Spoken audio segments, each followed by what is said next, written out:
Family Foundation on Milwaukee's Classic Rock. It's a power hour. We're into the final couple hours here, so make them count. Power hour brought to you by Pediatric Home Service. Call 414-337-9554 to donate, and your donations will be doubled this hour. Let's call now. While we're talking with the Jedwabny family, did I say that right?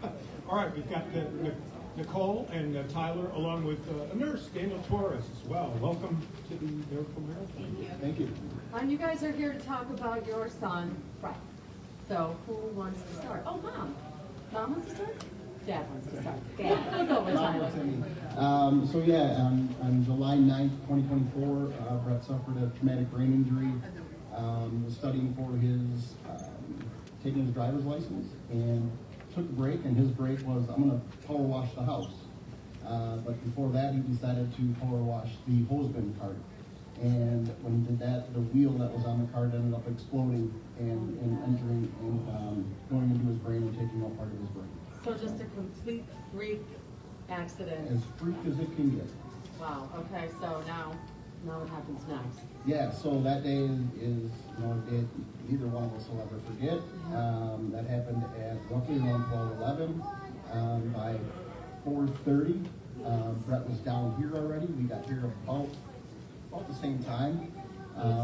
He was falling down after having a surgery up in Neenah, Wisconsin. And we got here, and that first night, I have never seen a nurse work so hard in my entire life. This guy here? No, Dan. Okay. Not yet. Okay. All right. We gotta give credit for all this. Okay. Yeah, we gotta give credit It's to all Nurses of them. Week. Yeah. Up in the PICU. In the PICU, and she never stopped. All night she was in the room, and Nicole and I both slept in the room that night. And I shouldn't say slept, we were in the room that night. But her work ethic and her bedside manners to make us feel as comfortable as we could, being scared out of our minds, she made us feel as if he was perfectly okay. Although the actions of her, we kind of knew differently, but she never wavered of making us feel in her words that he was fine. So wait, let me just go backtrack for a second. So he has this accident. You take him to a hospital in Neenah. Correct. He has a surgery. Yeah, it's In an Neenah. emergency craniotomy to take off part of his skull to release pressure that was on the brain. And then they decided his best care was to be down here at Children's? Yes, they flown him down.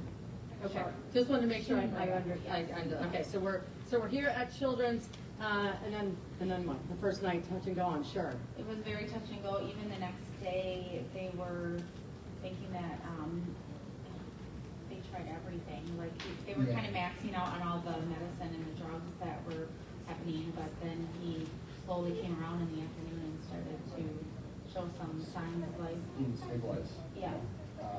But the whole team in the PICU, you felt like they were just taking care of your child. You know, they made everything feel like it was all about Brett, and they did everything possible to keep him alive. Yep. And the team of doctors that comes in, I think we've met more doctors and understood more medical terms than ever before. But they made sure we were aware of everything, asked questions, allowed us to, ask questions at any moment's notice. If we had a question, we could ask it. And again, really made us feel comfortable. And he was 15 at the time. 15 at the time. Yes. Okay. And how many surgeries did he end up having to have? Because I saw your list of doctors here. We get a list of who all your doctors were, and I think he's got the most. I think he's got the So record the here for his whole entire sinus cavity on the right side was needed repair. So plastic surgeon did that. Lost his eye. He lost his right eye, yes. And then he needed surgery to eventually put on a titanium skull. And then he needed the surgery for a feeding tube. Yep, So and he had to then- relearn everything all over again. And then surgery just this past February for a prostate eye. And we're still in the process of going through the stages to get that finalized. Yeah. We were just as shocked as you were when we saw the list of the doctors and nurses and everybody that took care of him. We're like, ooh, that is long. Yeah. And so where does Nurse Dan come in? So after he was stabilized to get released from the PICU is when we headed up to West 7 and met our basically our family. Yeah. These people have become our family. Yep. We at West 7, I think we were, how long were we up there? We were here an entirety of 5 months, and I think 3 of them, We're up if there. not a little bit more, were up on West 7. And, you know, as you get transitioned from PICU, where the nursing and the care is right on top of you, and then you get released, so to speak, to West 7, the care is a little bit less because, you know, your child's made improvements. They made sure to, again, not make you freak out, even though I think if anybody knows Nicole and I, we're hovercraft parents, and we were freaking out. But they did their best. They did their best. And Daniel, what did you do for the family? Where did you come in exactly here? What did you do? Well, before I discuss that, I like to I like to put a picture of what nurses do. Yeah. You know, a lot of people think, you know, we just give meds, we assess, take orders, and chart all day. But what people miss is that we advocate for our patients. We show a lot of empathy, a lot of love, caring.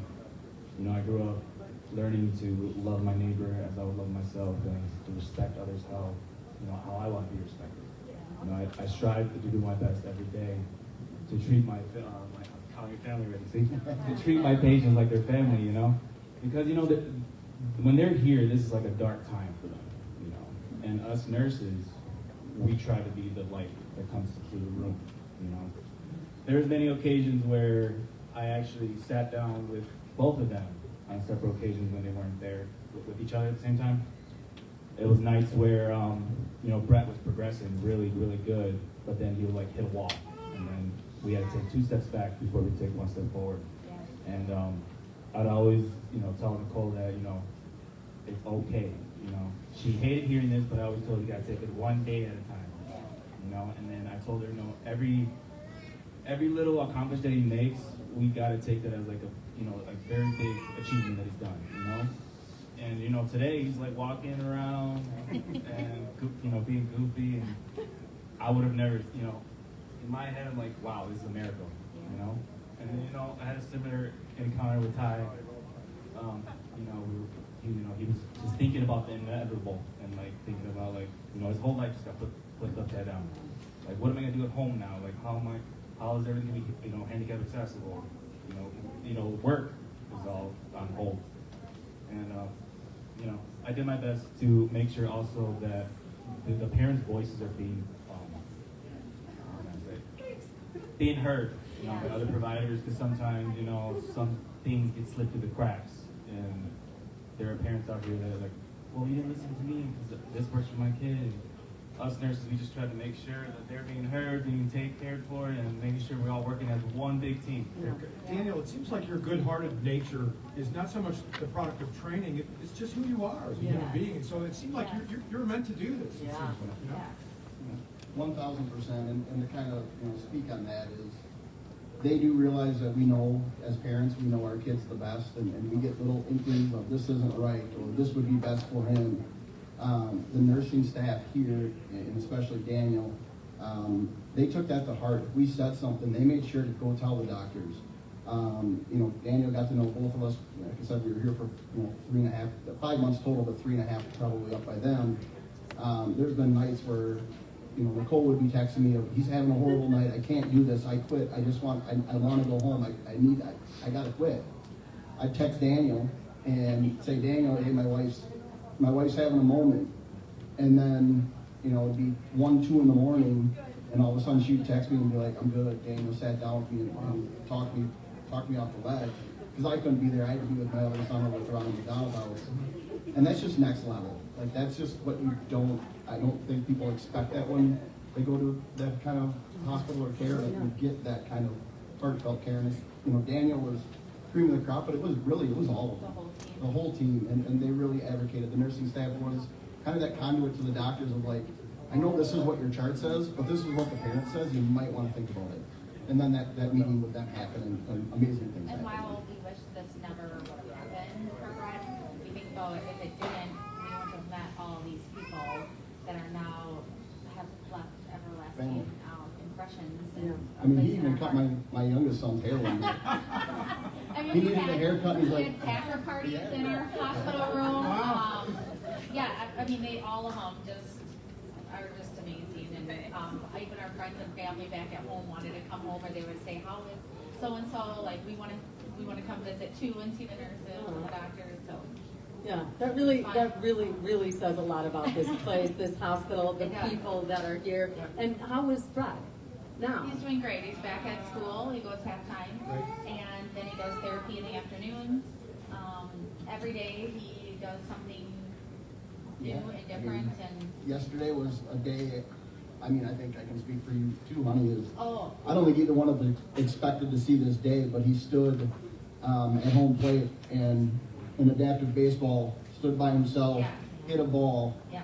Now, speed is kind of not his forte as he's learning to He's walk, getting so he hit the ball, but when we can get him to first base, we'll have a major Yeah. accomplishment. But he hit the ball 3 times, and as a dad, like, again, having that kind of talk with Daniel is like, my life got flipped upside down. My oldest son, everything he was doing, what's next? I mean, I never thought I'd see him play baseball again, ever. Yeah. Well, I mean, that's a major the eye coordination that you need to connect to hit a baseball and is it all huge. started from being here. Yep. Like, by day Yeah. one, they were doing things to get him to where he is Yeah, today. I mean, He's still It growing. stems back to the first night, all of that nurse work, and then every step of the way. Yeah, he went forward a couple steps, backward Yep. 10 it felt. But the nursing and the staff, the doctors are all like, nope, let's keep going, push through, we'll get it. And not Trust only us. did they take care of our Brett, but for us too, and then especially for our other son, who worked with the child life specialist here, because he was very scared to be in the room Yeah. with Brett. And she worked with him and ate lunches together and got him to where now Grant is somewhere with Brett. Yeah, probably brought in a sob. And I'm not sure where they are, but. I'm sure it's traumatizing too Yes, for it the was very- siblings. So yeah. So they have, people to work with, siblings Mhm. as well. Daniel, you seem like such a hero. Quickly, where'd you grow up? What'd you do? How'd you study? Just give us a quick thumbnail sketch of how you came to do what you do today. Well, I grew up in the south side of Milwaukee. I was only raised by my mom growing up at that time. But I went to high school at Thomas More, graduated, went to college at Marquette. And that's, obviously, we're going to college, we dabble and change our careers, but I ended up just circling back to nursing because I just had a full heart to take care of people. Yeah. And, I graduated Marquette with my MSN. And the rest is history. I'm here, Yeah. And, I can't take the full credit on West 7. This is a good summary. I was the workers like Asai, Kelsey, Grace, and Faith was there too in the background. Kelsey was our weekend warrior. Just all of them. And Grace started on nights with us, and she was there for, nighttime seemed to be a problem for Brett, and she was stood it all and kept us calm. And then she switched over to day, so it was awesome to have, her full time as pretty much as well. And then, gosh, we've been friends with you guys. We are hoping to take them all home. Yeah. Yeah, we tried. We're still trying. Apparently they pay too well down here. You can't pay them about the same, I don't know. Yeah, they just love what they do. But Yeah. I gotta tell you, Doreen and I, before you guys sat down, we said to each other, we looked at the notes, Yeah. we said, wow, this is gonna be a tough story. Yeah. And it is. But you guys, I tell you, the faces you've put on, Yeah. the bravery you've shown, the sense of humor even about Yeah. everything, Yeah. it's heartwarming and it's a great story. Yeah, we appreciate you guys coming and telling us. Yeah. And what do you want to tell the people that are listening that why should they donate to this place? our son would not be here if it wasn't for them. Yeah, I mean, I think at some point in time, Wisconsin Children's Hospital affects you or somebody very close to you. You never know when that's going to happen.